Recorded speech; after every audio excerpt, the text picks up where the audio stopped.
તો અમરેલી કાંડ મુદ્દે હવે માનવ અધિકાર આયોગ પણ મેદાને આવ્યો। આયોગે ડીજીપીને નોટિસ પાઠવી અને જવાબ માંગ્યો છે। સરઘસ કાઢવા અને મોડી રાત્રે ધરપકડ મામલે નિયમ ભંગ થયો છે।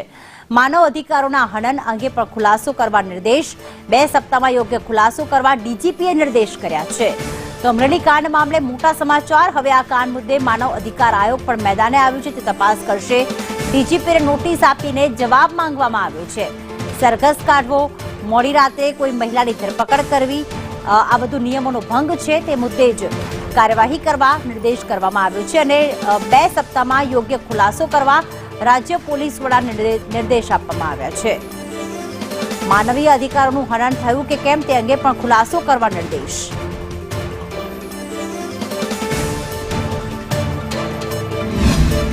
અમરેલીમાં લેટરકાંડ થયો અને હવે તે મામલે રાષ્ટ્રીય માનવ અધિકાર આયોગ છે અને તેના દ્વારા સુઓ મોટો લેવામાં આવી છે। આપણી સાથે બ્રિજ શેઠ છે, તેની સાથે વાત કરીશું।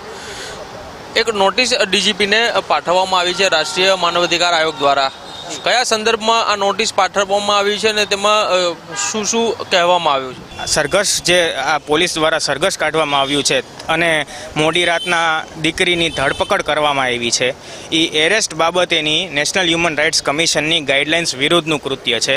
તેથી મેં ફરિયાદ ફાઇલ કરી હતી। આ ફરિયાદનું નેશનલ હ્યુમન રાઇટ્સ કમિશને ફરિયાદને વાંચી એનું સુઓ મોટો કોગ્નિઝન્સ લીધું છે અને ડીજીપીને આ બનાવમાં પોતાનો જવાબ રજૂ કરવાનું જણાવેલું છે નોટિસ દ્વારા। આજે જવાબ માટેથી જણાવવામાં આવ્યું છે, કેટલા સમયમાં આ જવાબ રજૂ કરવાનો રહેશે ડીજીપી દ્વારા અને બાદમાં કઈ પ્રકારની કાર્યવાહી કરવામાં આવશે?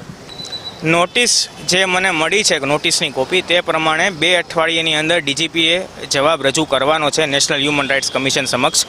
જો નેશનલ હ્યુમન રાઇટ્સ કમિશનને એવું લાગશે કે હ્યુમન રાઇટ્સનું વાયોલેશન થયું છે તો એ પોતાનો રિપોર્ટ ફાઇલ કરશે અને જે યોગ્ય હુકુમતની કોર્ટ હશે ત્યાં જે કોઈ આરોપીઓ હશે જેને નેશનલ હ્યુમન રાઇટ્સ કમિશનના ગાઈડલાઇન્સનું ઉલ્લંઘન કર્યું છે અને પાટીદાર દીકરીનું હ્યુમન રાઇટ્સનું વાયોલેશન કર્યું છે તેની સામે કાનૂની કાર્યવાહી કરશે।